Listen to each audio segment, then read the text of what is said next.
গল্প শুরুর আগে আপনাদের কাছে একটি বিশেষ অনুরোধ। আমাদের চ্যানেল দ্য ওয়ান্ডার ইন বুকশেলফকে সাবস্ক্রাইব করুন। আপনাদের সহযোগিতা এবং ভালোবাসা আমাদের একান্ত কাম্য। ধন্যবাদ।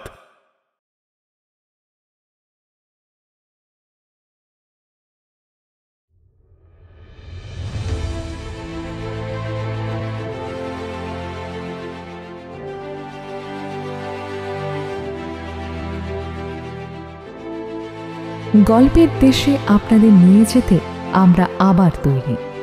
বিচিত্র এই দেশ রোমাঞ্চ এবং রহস্যে ভরা। সাহিত্যের এক বিপুল সম্ভার নিয়ে আমাদের বিশেষ প্রয়াস দ্য ওয়ান্ডার ইন বুকশেলফ। থাকবে বাংলা ও বিশ্ব সাহিত্যের ঝুলি থেকে বাছাই করা কিছু গল্প। আর আমাদের আজকের গল্প সুতপা ভদ্র সরকারের লেখা শিবনারায়ণ ও সর্বজয়া। সুতপা ভদ্র সরকার, জন্মস্থান নৈহাটি। হুগলি ওমেন্স কলেজ থেকে বিজ্ঞান বিভাগে স্নাতক করেন এবং পরবর্তী ক্ষেত্রে আইন নিয়ে পড়াশোনা করেন। 2020-তে ই-বুক গল্পগুচ্ছে তার প্রথম লেখা প্রকাশিত হয়। আজকের গল্পটি আমরা নিয়েছি পলাণ্ড প্রকাশনী ও চিনেপটকা ফেসবুক গ্রুপ থেকে প্রকাশিত ডাকাত পড়েছে সংকলনটি থেকে। গল্পের বিভিন্ন চরিত্রে শুভ, সমৃদ্ধি, মলয়, সোমেশ্বর, মৌমিতা, শিব, সাংখ্য এবং সৌম্যদীপ। গল্পের পোস্টার ডিজাইনে সৌম্যদীপ। সমগ্র পরিচালনায় আমি সমৃদ্ধি ও শুভ। গল্পের একদম শেষে আপনারা শুনতে পাবেন পরের গল্পের কিছু অংশ, যা শুনে আপনাদের আন্দাজ করতে হবে যে পরের গল্প ঠিক কী আসতে চলেছে। আপনারা কমেন্ট করে সেই উত্তর আমাদের জানাবেন। শুরু হচ্ছে আজকের গল্প শিবনারায়ণ ও সর্বজয়া।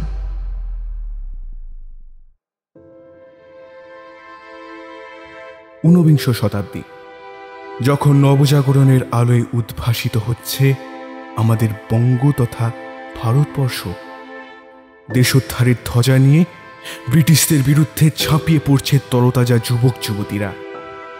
সেই সময়েও কিছু প্রত্যন্ত গ্রামে কিছু সংখ্যক অত্যাচারী জমিদার শুধুমাত্র নিজেদের স্বার্থের চিন্তায় ব্রিটিশ তোষণ ও দরিদ্র প্রজাদের শোষণ নীতি চালিয়ে যাচ্ছেন। এরকমই একজন জমিদার হলেন দয়াময় ঘোষ। জমিদার জয়দেব ঘোষের একমাত্র পুত্র। কিভাবে পুরোপুরি পিতার বিপরীত চরিত্রের হলেন তা বোঝা দুষ্কর। জমিদার জয়দেব ঘোষ ছিলেন রাজনীতিতে ও প্রজাপালনে অদ্বিতীয় ও আদর্শ ব্যক্তিত্ব। রাজনীতিতে ও যুদ্ধনীতিতে তাঁর পাণ্ডিত্যের জন্য ব্রিটিশ সরকারও তাকে সমীহ করে চলতেন। তার যোগ্য সহধর্মিণী ছিলেন সর্বজয়া। কিন্তু জয়দেব ঘোষ ও সর্বজয়ার পুত্রের নাম দয়াময় হলেও দয়ার কোনো প্রকাশ তার মধ্যে কোনো দিনই লক্ষ্য করা যায়নি। সেই বছর 2-1 ফালি মেঘ আকাশে ঘোরাফেরা করলেও বৃষ্টি হয়ে তারা পৃথিবীতে ঝরে পড়েনি। মাটি ফেটে চৌচির। মাটিতে এক ফোঁটা রস খুঁজে পাওয়া যাচ্ছে না। পুকুরের কাদা জল পানের পক্ষে তো অবশ্যই, তা স্নানের পক্ষেও অযোগ্য হয়ে উঠেছে। আর সেই বছর দয়াময় ঘোষ 1.5 গুণ কর আদায় করবেন বলে স্থির করলেন। অসহায় প্রজারা এসে দেখা করলেন জমিদারের মা দয়াময়ী সর্বজয়ার সঙ্গে। মা, আমরা আপনার হতদরিদ্র প্রজা। অভাবের সঙ্গে আমরা যুদ্ধ করতে জানি, কিন্তু দুবেলা দুমুঠো ভাত বাচ্চাদের মুখে না তুলে দিতে পারলে আমাদের চলবে কি করে মা? কি হয়েছে তোমাদের? আমাকে বলো সব কিছু। সত্যি কথা বলতে মা, কর্তা বাবার সময়ে আমরা বড়ই সুখে ছিলাম। দেশে বন্যা বা খরা দেখা দিলে তিনি খাজনা কমিয়ে বা মুকুব করে দিতেন, কিন্তু এখন সব উল্টে যাচ্ছে মা। এবছর মা ফসল খুব কম উঠেছে। যা উঠেছে তাতে সারা বছরে খোরাকি কুলাবে না। ভেবেছিলাম এবছর খাজনা মুকুব করে দেবেন জমিদার বাবু, কিন্তু এবছর আমাদের 1.5 গুণ খাজনা দেওয়ার আদেশ হয়েছে। মা আপনি বলুন, আপনার দরিদ্র প্রজারা কোথা থেকে খাজনা দেবে মা? সর্বজয়া কিছুক্ষণ মৌন হয়ে রইলেন। তারপর প্রজাদের উদ্দেশ্যে বললেন, তোমরা ফিরে যাও। তোমরা আমার সন্তান তুল্য। তোমাদের জমিদার বাবু আমার সন্তান। আমার এক সন্তান যাতে অন্য সন্তানদের সঙ্গে অন্যায় করতে না পারে সেটা আমি অবশ্যই দেখব। তার আগে আমাকে খোঁজ খবর নিতে হবে। তোমরা ফিরে যাও।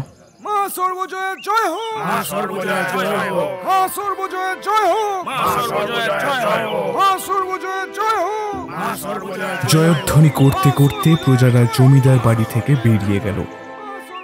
কাছারি ঘরে বসে জমিদার দয়াময় ঘোষের কানেও প্রবেশ করল সেই জয়ধ্বনি। সব খবরাখবরই তার কাছে চলে আসে। এর জয়ধ্বনির কারণটাও তার অজানা নয়, তাই তিনি বিশেষ প্রীত হলেন না। অপরদিকে জমিদার বাড়ির অন্দরমহলে এই আবার যেতেই আনন্দিত হয়ে শাশুড়িমার কাছে ছুটে আসে মৃন্ময়ী। প্রজাদের আগমনের আগাম খবর তার কাছে ছিল না। মা, মা, প্রজারা তোমার জয়ধ্বনি দিচ্ছে। তুমি শুনতে পাচ্ছ মা? ওরা কেন জয়ধ্বনি দিচ্ছে তুমি কি জানো মা? ওরা বিনা কারণেই জয়ধ্বনি দিচ্ছে। ওরা ওদের কিছু সমস্যা নিয়ে আমার কাছে এসেছিল। আমি বলেছি আমি খোঁজ খবর নিয়ে সমাধানের চেষ্টা করব। সেটা শুনেই ওরা জয়ধ্বনি দিচ্ছে, সেরকম কিছু না। কিন্তু বিনা কারণে বলছো কেন মা? তুমি তো ইচ্ছে করলেই ওদের সমস্যার সমাধান করে দিতে পারো।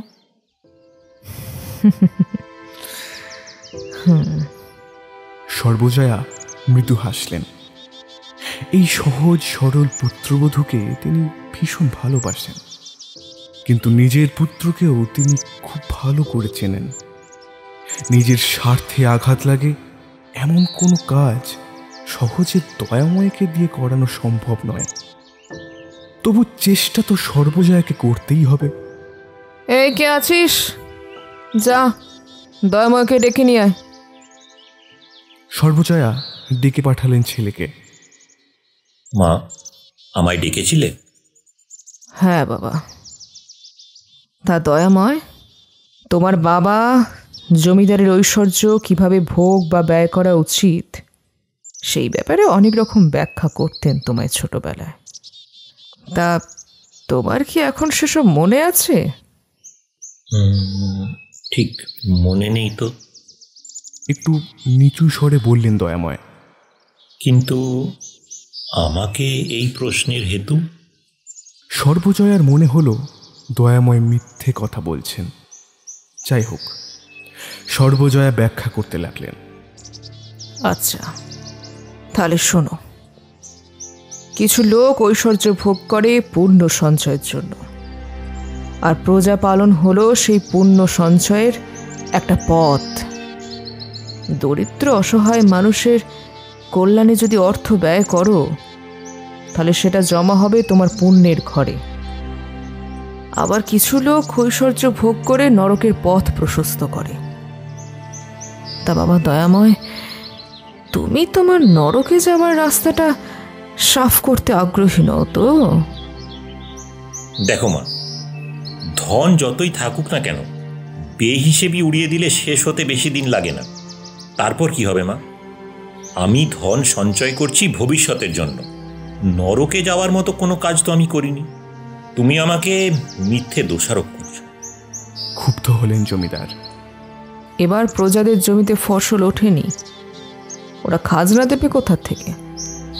তা আমি কি করব মা? আমাকে তো ব্রিটিশ সরকারকে তাদের খাজনা বুঝিয়ে দিতে হবে।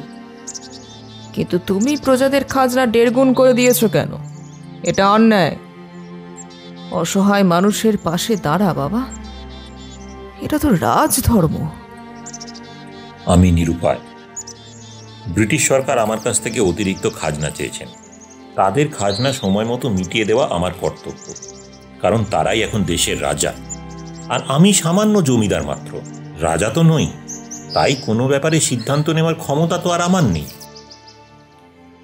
ওরা বিদেশি, ওরা এদেশের রাজা হতে পারে না। আর যদি তুই ওদের রাজা বলি মানিস, তাহলে তুই ওদের কাছে আপিল কর খাজনা কমানোর জন্য। এছাড়াও তোর প্রজাদের প্রতিও তো তোর একটা কর্তব্য আছে। দেখো মা, সরকারকে এই অন্যায় অনুরোধ আমি করতে পারবো না, কারণ তারা তো আমার কথা শুনবে না। আর প্রজাদের প্রতি কর্তব্য পালন করতে গিয়ে আমি তো আর নিজের ক্ষতি করতে পারবো না। আমাকে তুমি মাফ করে দাও। আচ্ছা, তুই তাহলে প্রজাদের খাজনা কমানোর জন্য কিছুই করতে পারবি না, তাই তো? একটু রাগান্বিত হলেন সর্বজয়া। না, আমার পক্ষে তা সম্ভব নয়। মুখ নিচু করে দৃঢ়ভাবে বললেন জমিদার। তাহলে তুইও শুনে রাখ, আমিও জমিদার গিন্নি ও জমিদারের মা। জমিদারের রক্ত বইছে আমারও শিরায় শিরায়। এই প্রজারা আমার সন্তানের মতো, যেভাবেই হোক ওদের আমি রক্ষা করবই।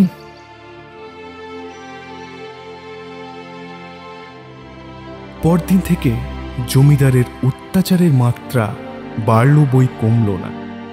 লাঠিয়াল পাইক পাঠিয়ে জোর করে খাজনা আদায় চলল। সর্বজয়া স্থির করলেন তিনি এই পাপপুরীতে আর থাকবেন না। আমাকে ফেলে কোথায় যাচ্ছ মা? তুমি তো আমার সাহস, আমার আদর্শ। তুমি হেরে গেলে আমিও যে হেরে যাব মা। পরাজয় ঘটবে আমার আদর্শের, আমার বিশ্বাসের। কেঁদে বললেন দয়াময় স্ত্রী মৃন্ময়ী। চিন্তা করো না বৌমা, আমি তাড়াতাড়ি ফিরে আসব। কিন্তু আমার অবর্তমানে এই জমিদারির সম্মান রক্ষার দায়িত্ব তোমার। প্রজারা আমার সন্তানের মতো, তাদের রক্ষা করতে হবে তোমাকেই। পারবে তো মা? স্নেহের সঙ্গে পুত্রবধূকে জিজ্ঞাসা করলেন সর্বজয়া। না মা, না। প্রজারা অত্যাচারিত হলে তাদের রক্ষা করার ক্ষমতা আমার নেই। মিথ্যা প্রতিশ্রুতি দেওয়া উচিত নয় মা। সর্বজয়া তার পুত্রবধূর কানে কানে কিছু মন্ত্র দিলেন। তাহলে শোনো, এসো। সব শুনে বৌমার মুখে হাসি ফুটল। বুঝলে তো? মা, তুমি কোথায় যাচ্ছ? দেখা করতে এলেন দয়াময় ঘোষ। তীর্থ করতে। বয়স হয়েছে তো, বাবা বিশ্বনাথের চরণে কিছুদিন কাটিয়ে আসবো ভাবছি। জয় বাবা বিশ্বনাথ, জয় বাবা বিশ্বনাথ। হাত দুটো জড়ো করে কপালে ঠেকালেন সর্বজয়া। বেশ, তবে আমি তোমার তীর্থযাত্রার সব বন্দোবস্ত করে দিচ্ছি। না, আমার জন্য তোর কোনো কষ্ট করার দরকার নেই। আমার নিজের ব্যবস্থা আমি নিজেই করে নিতে পারবো, সে ক্ষমতা আমার আছে। তুই তো ব্রিটিশ সরকারের জন্য সময় ব্যয় কর, যা। মাথা নিচু করে থাকলেন জমিদার দয়াময় ঘোষ। তালপুকুর গ্রামের জমিদার তিনি। সেই গ্রাম থেকে রেলপথে যাত্রা শুরু করতে হলে প্রায় 15 মাইল পথ অতিক্রম করতে হয়। মাঝখানে আছে জয়পুরের জঙ্গল। দিনের বেলাতেও সেখানে সূর্যের আলো ঠিকঠাক প্রবেশ করে না। ডাকাতের ভয়ে এখানে দলবদ্ধ না হয়ে কেউ যাতায়াত করে না। এটা ডাকাত শিবনারায়ণের এলাকা। কিন্তু সর্বজয়া ছেলের উপর রাগ করে সামান্য কয়েকজন লাঠিয়াল নিয়েই পালকি চড়ে বনের পথ দিয়েই রেলপথের উদ্দেশ্যে যাত্রা শুরু করলেন। জয়পুরের জঙ্গলে যখন পালকি পৌঁছালো তখন সূর্য মধ্য গগন অতিক্রম করেছে। বাহকেরা একটু বিশ্রাম নিতে চাইল। একটু জল টল না খেলে আর হাঁটতে পারছি না। কিন্তু জঙ্গল তাড়াতাড়ি পার হয়ে গেলি তো ভালো হতো। এ জঙ্গল ভালো নয়, এটা এটা ডাকাত শিবনারায়ণের এলাকা। কিন্তু এক মুঠো পেটে খাবার না পেলে যে চলতে পারছি না আর। আচ্ছা, যাও, তাড়াতাড়ি যাও। বাধ্য হয়ে সম্মতি জানালো লাঠিয়াল সর্দার। কিছু সময় পরে যখন যাত্রা শুরু হলো, সূর্যের তেজ তখন একটু কমেছে। জঙ্গলের মধ্যেকার অন্ধকার আরো গাঢ় হয়েছে। কিছু দূর যাওয়ার পর জঙ্গল থেকে লাল পাগড়ি পরা কৃষ্ণবর্ণের বিকট দর্শন কিছু মানুষ পালকি ঘিরে ধরল। লাঠিয়ালরা তাদের যথাসাধ্য দিয়ে সর্বজয়াকে রক্ষা করার চেষ্টা করতে লাগলো, কিন্তু প্রাণের মায়া তো সবারই আছে। তাছাড়া পালকির বাহক ও লাঠিয়ালদের সংখ্যা ডাকাতদের তুলনায় নগণ্য।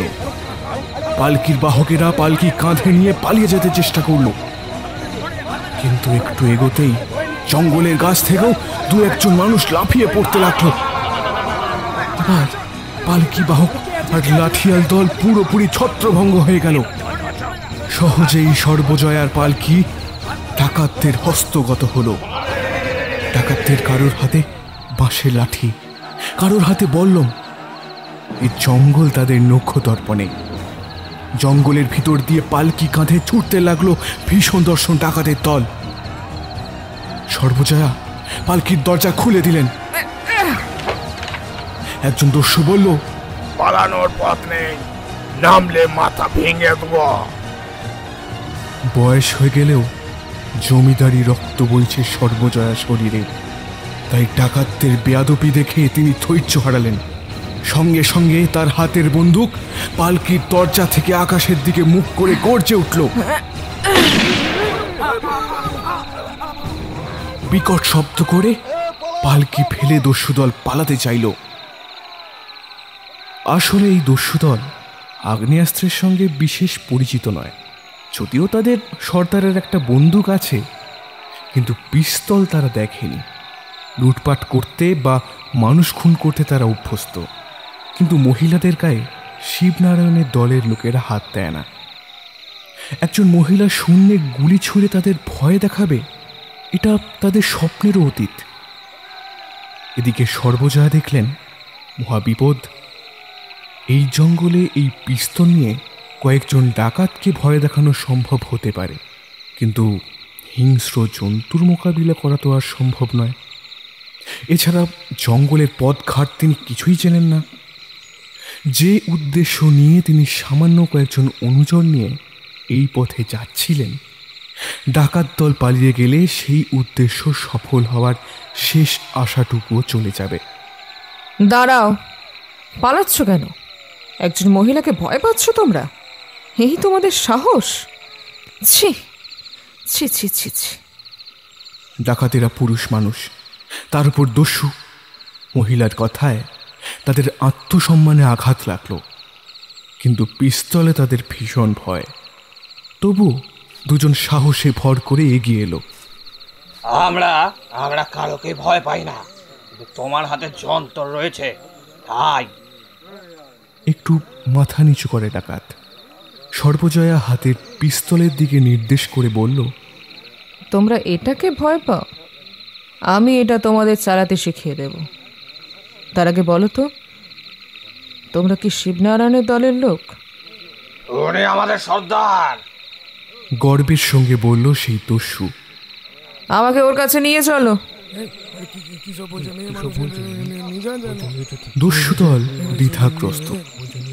এর মধ্যেই সেখানে আরেকজন এসে উপস্থিত হলো। আপনি কে মা?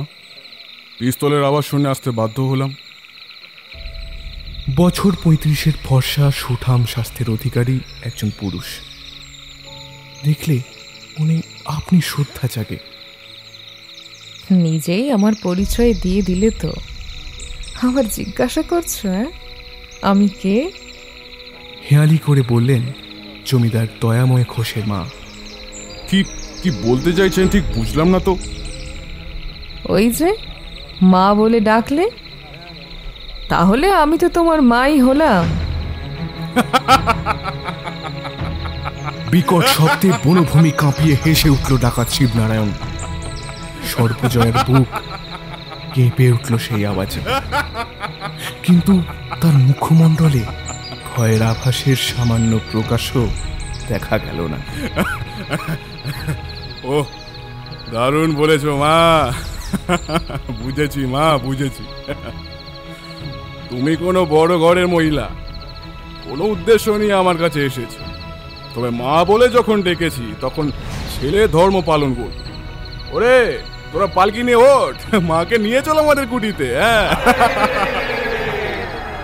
হৈ হৈ রবে সর্বজয়াকে পালকিতে তুলে নিয়ে সেই পালকি কাঁধে নিয়ে ঘন জঙ্গলের ভিতর দিয়ে নিজেদের ডেরার দিকে এগিয়ে চলল দস্যুদল।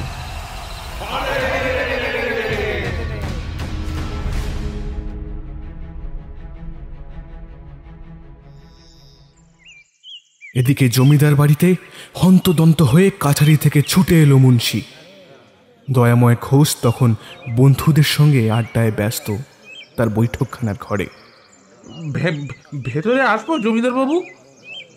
এসেই তো পড়েছ, তা তোমার গলা কাঁপছে কেন? দাবার বোর্ডের দিকেই মনোনিবেশ করেছিলেন জমিদার। তার পরবর্তী চালের ব্যাপারে চিন্তা ভাবনা করছিলেন। বুঝলেন না, আরে বুড়ো হয়ে গেছে আমাদের মুন্সি। একজন চাটুকার বলে উঠল, সঙ্গে সঙ্গে হাসির ফোয়ারা চলল ঘরে। তা কি ব্যাপার, যা বলতে এসেছো বলো, বললেন দয়াময় ঘোষ। ডাকাত ডাকাত শিবনারায়ণের চিঠি এসেছে। কাঁপতে কাঁপতে বলল মুন্সি। এতক্ষণ যারা হাসাহাসি করছিল এবার সবাই নড়ে চড়ে বসল। গলায় কারুরই আর আওয়াজ নেই, আর আওয়াজ থাকলেও সেই জোর নেই। কয়েকদিন আগেই জমিদারের মা সর্বজয়াকে ডাকাত দল তুলে নিয়ে গেছে। তার খবর এখনো অবধি পাওয়া যায়নি। গভীর জঙ্গলে খুব ভালোভাবে খোঁজ খবর করা সম্ভব নয়। জমিদারের পাইক ও সরকারি পেয়াদা জঙ্গলে তল্লাশি চালিয়েছে, কিন্তু বিশেষ লাভ কিছুই হয়নি। আসলে ওই জঙ্গল ভয়ানক দস্যু শিবনারায়ণের এলাকা। অত্যাচারী ব্রিটিশ শাসক ও অর্থলোভী জমিদার তার চরম শত্রু।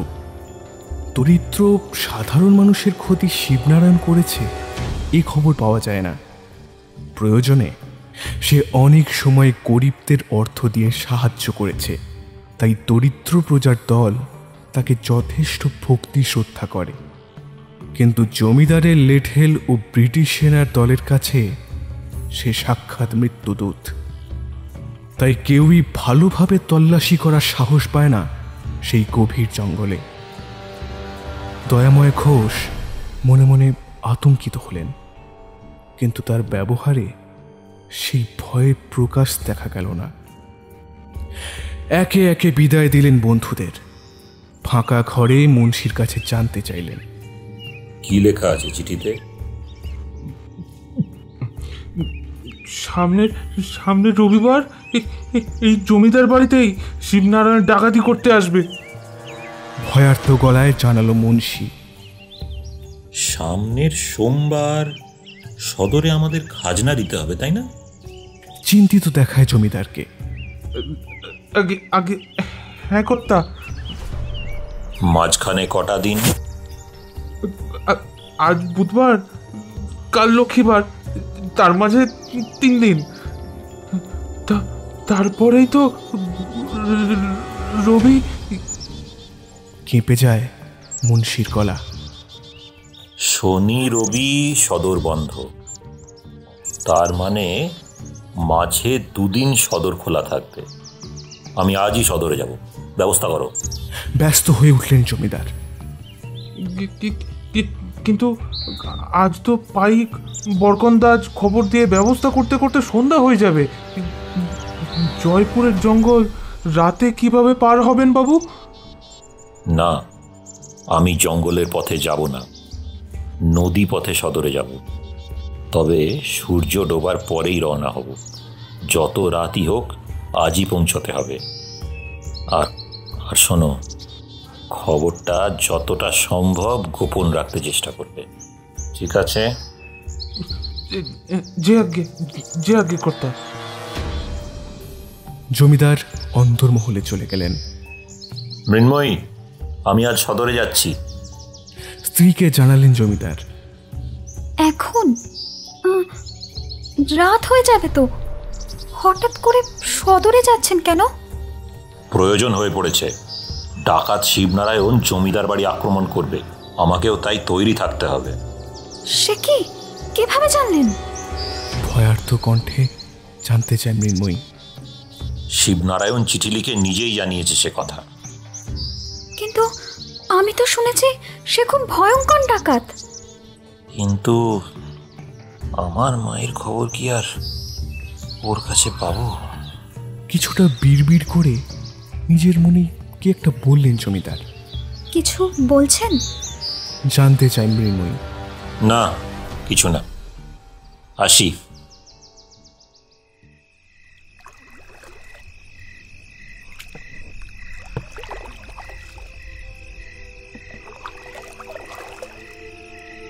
আকাশে তখন চাঁদ উঠেছে, তবে জ্যোৎস্না আজ তখন উজ্জ্বল নয়, কিন্তু বড় মায়াবী দেখাচ্ছে প্রকৃতিকে। এইসব সৌন্দর্য উপভোগ করার মতো অবস্থা জমিদারের তখন ছিল না। সেই অন্ধকার মাখা জ্যোৎস্না রাতে কয়েকজন বিশ্বস্ত অস্ত্রধারী নিয়ে নদীপথে গোপনে ছুটে চলল জমিদারের নৌকা।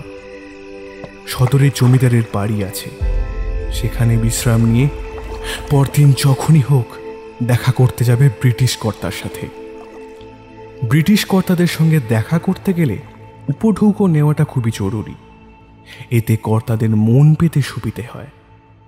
জমিদার দয়াময় ঘোষ উপঢৌকন সহযোগেই দেখা করলেন সদরের ব্রিটিশ কর্তার সঙ্গে। সাহেবও উপঢৌকনের বহর দেখে বিশেষ প্রীত হলেন। কেমন আছো তুমি দয়াময়?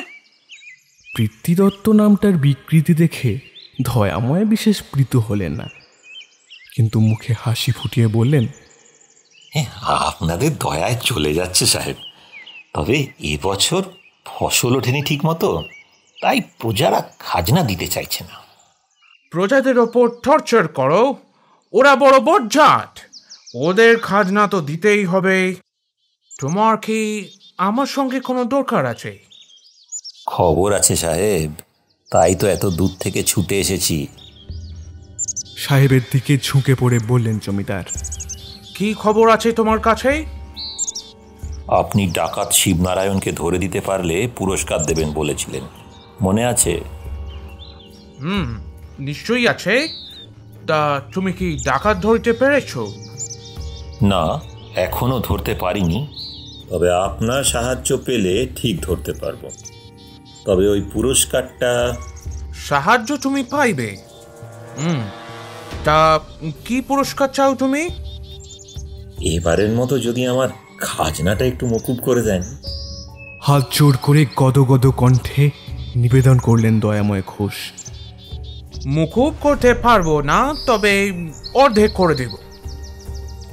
জমিদার দেখলেন কথা বেশি বললে সাহেব খেপে যেতে পারে, বরং খাজনা অর্ধেক দিলেও তার লাভ মন্দ নয়।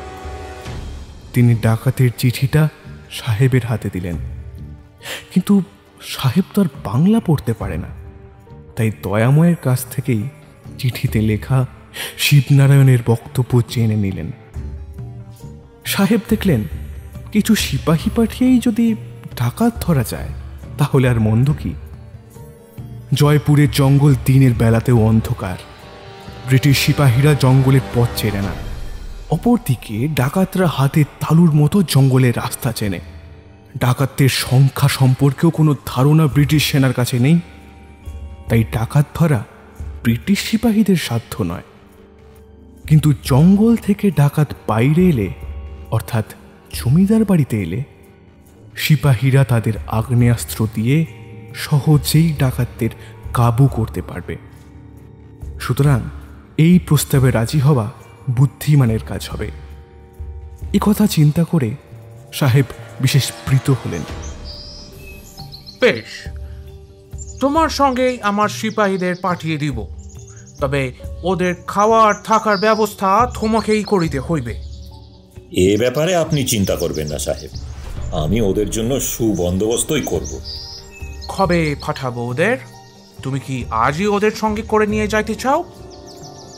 তাহলে তো খুব ভালোই হয় সাহেব। তবে সেদিন সম্ভব হলো না। পরদিন অর্থাৎ শুক্রবার সিপাহী সজ্জিত হয়ে গ্রামে ফিরলেন জমিদার দয়াময় ঘোষ, সঙ্গে একজন সাহেব সেনাপতি। গ্রামে যখন পৌঁছালেন জমিদার, তখন তার মনোবল তুঙ্গে। জমিদার বাড়ির পাশের মাঠে সিপাহীদের জন্য রান্না বান্নার ব্যবস্থা করা হলো। সিপাহীরা 3টে ছোট ছোট দলে ভাগ হয়ে থাকছিল, একসাথে সবাই ঘুমাচ্ছিল না। এছাড়া জমিদারের লাঠিয়াল পাইক সবাই যথেষ্ট সজাগ, কিন্তু সিপাহীরা এতটা আদর যত্ন অনেক দিন পায়নি। তাই গুরুপাকের ফলে কেউ কেউ একটু অসুস্থ বোধ করল। গ্রামের কবিরাজ মশাইকে ডেকে আনা হলো। দেখুন তো কবিরাজ মশাই, বেটারা সব অতিরিক্ত খেয়ে অসুস্থ হয়ে পড়ছে। একটু রাগত স্বরেই কথাগুলো উচ্চারণ করলেন দয়াময়। আপনি চিন্তা করবেন না জমিদার মশাই, আমি ওষুধের ব্যবস্থা করছি, রোগ পালাবার পথ পাবে না। যা করবেন তাড়াতাড়ি করুন, কারণ আজ শনিবার, কালকেই তো এই শিবনারায়ণ ডাকাত জমিদার বাড়ি আক্রমণ করতে আসবে, তাই না? চিন্তার কিছু নেই, অতিরিক্ত ভোজনের ফলেই পেটের সমস্যা হয়েছে। আমি বাড়ি ফিরে ওষুধ তৈরি করে পাঠিয়ে দিচ্ছি, ঠিক হয়ে যাবে।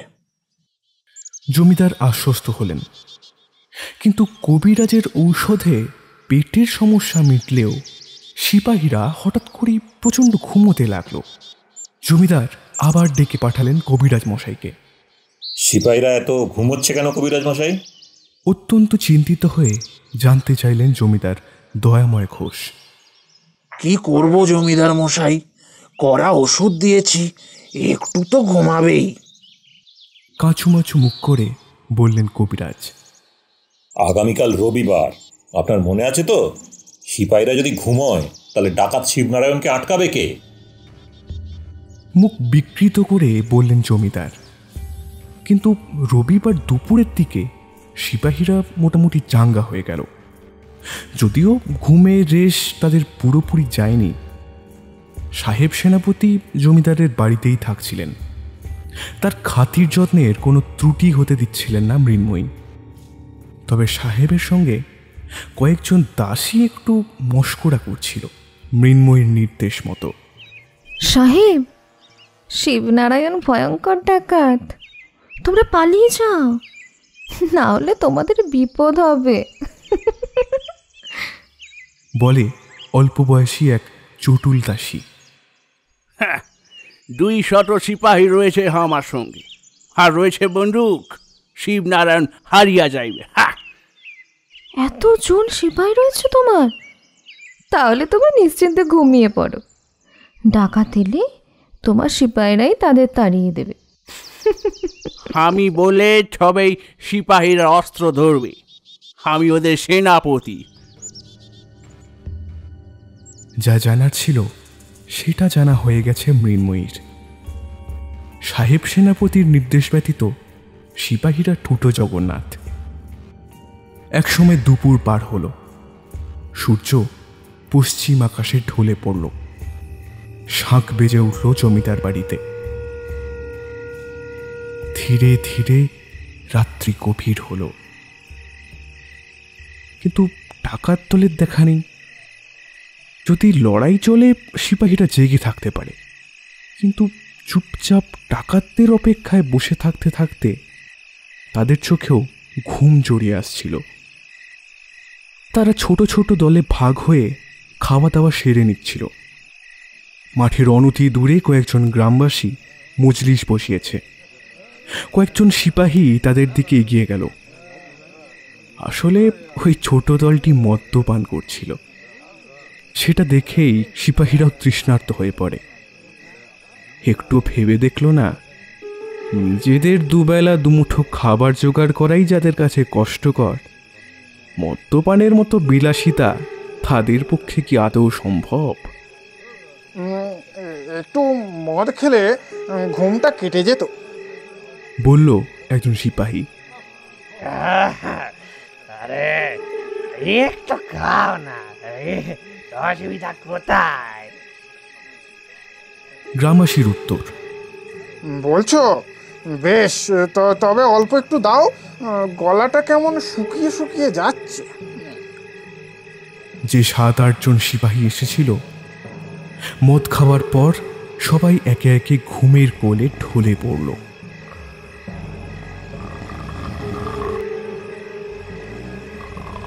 তখন গ্রামবাসী কয়েকজন তাদের একটু দূরে সরিয়ে রেখে এলো। এক সময় দেখা গেল প্রায় 60 সিপাহী মদ খেয়ে বিভিন্ন জায়গায় ঘুমিয়ে আছে। এবার কি করবো সর্দার? গ্রামবাসী রূপী ডাকাতের জিজ্ঞাসা। অপেক্ষা করতে হবে, জমিদার বাড়ির ভিতর থেকে আক্রমণের নির্দেশ আসবে। হ্যাঁ, ভিতর থেকে কে দেবে সরকার? অত কিছু জানা দরকার নেই তোদের, তোরা যা, বললেন শিবনারায়ণ। এদিকে সাহেব সেনাপতি চেঁচামেচি শুরু করে দিল। কোথায় তোমার ডাকাত? আমাদের মিথ্যা বলে এখানে নিয়ে এসেছো, তোমাকে শাস্তি পেতে হবে। না সাহেব, আমি মিথ্যে কেন বলতে যাব? ডাকাত তো আমার কাছারিতে চিঠি পাঠিয়েছিল।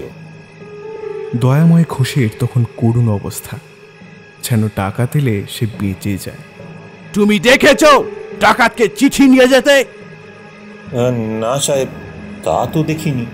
তা অন্য কেউ তো ডাকাতের নাম করিয়া চিঠি দিয়ে যেতে পারে, হ্যাঁ কি না? তা পারে, তবে এটা তো তখন ভেবে দেখিনি।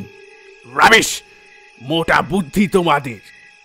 এই বুদ্ধি নিয়ে তোমরা জমিদারি চাও কি করে? ঘড়ি দেখেছো কটা বাজে এখন? সাহেবের মেজাজ তখন সপ্তমে। আগে রাত 2:30 সাহেব। মুখ নিচু করে আস্তে আস্তে বললেন দয়াময়। আমি শুতে গেলাম, ডাকাত এলে আমাকে ডেকে দিবে। যত সব রামেশ। সাহেব ঘরে চলে গেলেন। সিপাহীদের নির্দেশ দিলেন বিশ্রাম নিতে। সিপাহীদের শরীরও হাড় চলছিল না। অল্প কয়েকজন জেগে থাকলো, বাকিরা বিশ্রাম নিতে গেল। কিছু সংখ্যক আবার বিভিন্ন জায়গায় মদ খেয়ে ঘুমিয়ে পড়েছে। সাহেবের ঘরের দরজা কেউ বাইরে থেকে বন্ধ করে দিল। যেসব সিপাহীরা বিশ্রাম নিচ্ছিল তাদের বন্দুকগুলো যেন কারা সরিয়ে ফেলল। হঠাৎ জমিদার বাড়ির উপরে লাল মশালের আলো দেখা দিল। নির্দেশ এসে গেছে, আক্রমণ! চিৎকার করে উঠল ডাকাত সর্দার শিবনারায়ণ। দৌড় লাগালো ভীষণ দর্শন মানুষগুলো জমিদার বাড়ি লক্ষ্য করে। সাহেব সেনাপতির ঘুম ভেঙে গেল, কিন্তু বাইরে থেকে দরজা বন্ধ থাকায় নিষ্ফল আক্রোশে ঘরেই চেঁচামেচি করতে লাগলেন। কিন্তু চারদিকে বিকট আওয়াজে সেই গলা বিশেষ কেউ শুনতে পেল না। আর যারা শুনতে পেল তারা ইচ্ছে করেই দৌড় খুলে দিল না। ঘুমন্ত সৈন্যরা জেগে উঠল, কিন্তু বন্দুকগুলো খুঁজে পেল না। বন্দুক ছাড়া ডাকাতদের সঙ্গে লড়াইয়ে নামা নির্বুদ্ধিতার লক্ষণ। মদ্যপানের পর যেসব সিপাহীরা ঘুমিয়ে পড়েছিল, এই কোলাহলেও তাদের ঘুমের বিন্দুমাত্র ব্যাঘাত ঘটল না। আর যে অল্প সংখ্যক সিপাহী সজাগ ছিল, তারা ডাকাতদের চেহারা ও সংখ্যা দেখে ভয়ে কাঁপতে লাগলো। বীরত্ব দেখাতে গেলে নিশ্চিত মৃত্যু জেনে চুপচাপ পড়ে থাকলো সিপাহীরা। এছাড়াও সাহেবের নির্দেশ তারা পায়নি, তাই নিশ্চেষ্ট না হয়ে উপায়ও নেই। ডাকাতেরা অতি সহজেই জমিদার বাড়িতে লুটপাট চালালো। তবে বাড়ির অন্দরমহলে তারা প্রবেশ করেনি। কাছারি ঘরের সিন্দুক থেকে অর্থ ও প্রজাদের ঠকিয়ে নেওয়া কিছু জমির কাগজপত্র ছিল, তা সবই লুট করল ডাকাত দল। তাদের কাজ যখন প্রায় শেষ, তখন আকাশের পূব দিক কিছুটা ফর্সা হয়েছে। একটা পালকি এসে নামলো জমিদার বাড়ির উঠানে। নেমে এলেন জমিদারের মা সর্বজয়া। জমিদার দয়াময় নিজের চোখকে বিশ্বাস করতে পারছিলেন না। মা, তুমি? কিন্তু সর্বজয়া ছেলের কথার কোনো উত্তর দিলেন না, বরং ডাকাত শিবনারায়ণের দিকে তাকালেন। শিবনারায়ণ সর্বজয়ার পায়ে নিজের মাথা ঠেকাল। থাক বাবা থাক, আগামী জন্মে যেন তোমার মতন ছেলে গর্ভে ধারণ করতে পারি বাবা। এসো, আবার এসো, আশীর্বাদ করে বলে শিবনারায়ণের মাথায় হাত রাখলেন সর্বজয়া। চোখের জল লুকিয়ে কোনো রকমে সেখান থেকে সরে গেল শিবনারায়ণ। যে ডাকাত নিজের হাতে মানুষের মাথা কেটেছে, তার এই সামান্য কথায় চোখে জল চলে এলো। জমিদার দয়াময় ঘোষ পরদিনই যথাসময়ে গচ্ছিত সম্পত্তি থেকে খাজনা দিয়ে কোনো মতে জমিদারি রক্ষা করতে পেরেছিলেন। শোনা যায় দরিদ্র প্রজাদের তাদের দলিল ও অর্থ ফিরিয়ে দিয়েছিলেন ডাকাত সর্দার শিবনারায়ণ। বাইরের শত্রুদের সঙ্গে লড়াই করা সহজ, কিন্তু ঘরের মিত্রবেশী শত্রুদের সঙ্গে বিবাদ করতে গেলে পরাজয় অনিবার্য। ভুলের মাসুল তো দিতেই হবে। জমিদারকেও তা দিতে হয়েছিল।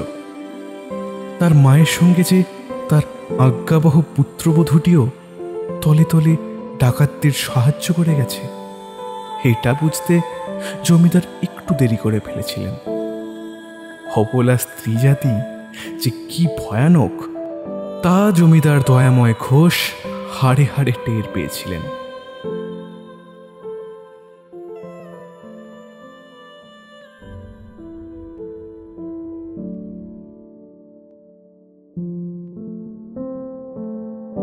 শুনলেন আজকের গল্প, সুতপা ভদ্র সরকারের লেখা শিবনারায়ণ ও সর্বজয়া। আজকের গল্পের কথক শিবনারায়ণ লাঠিয়াল সর্দার ও সাহেবের চরিত্রে শুভ, সর্বজয়া ও দাসীর চরিত্রে সমৃদ্ধি, মৃন্ময়ের চরিত্রে মৌমিতা, দয়াময়ের চরিত্রে সোমেশ্বর, প্রজা ও বাহকের চরিত্রে মলয়, ডাকাত ও চাটুকারের চরিত্রে শিব, ইংরেজ ও মুন্সির চরিত্রে সাংখ্য, সিপাহী এবং কবিরাজের চরিত্রে সৌম্যদীপ।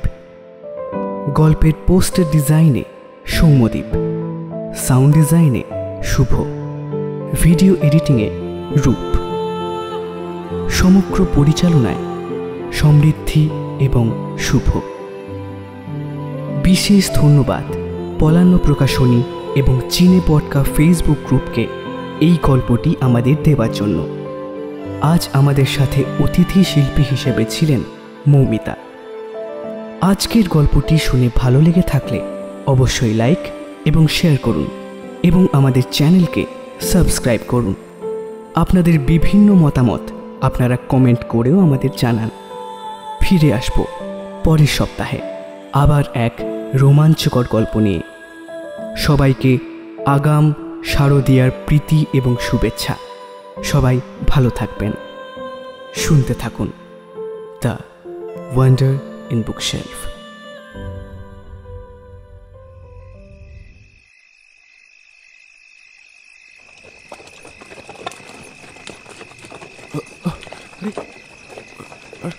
আরে আরে আমরা যাচ্ছি কোথায়? আরে সহিস, আরে সহিস, গাড়িটা যাচ্ছে কোথায়? আমার এত এত ভয় করছে কেন? হ্যাঁ, একই জায়গাতে বারবার গাড়িটা ঘুরছে। আরে আমি কি রাতে কি হচ্ছে? আরে কে বাঁচাও, আমি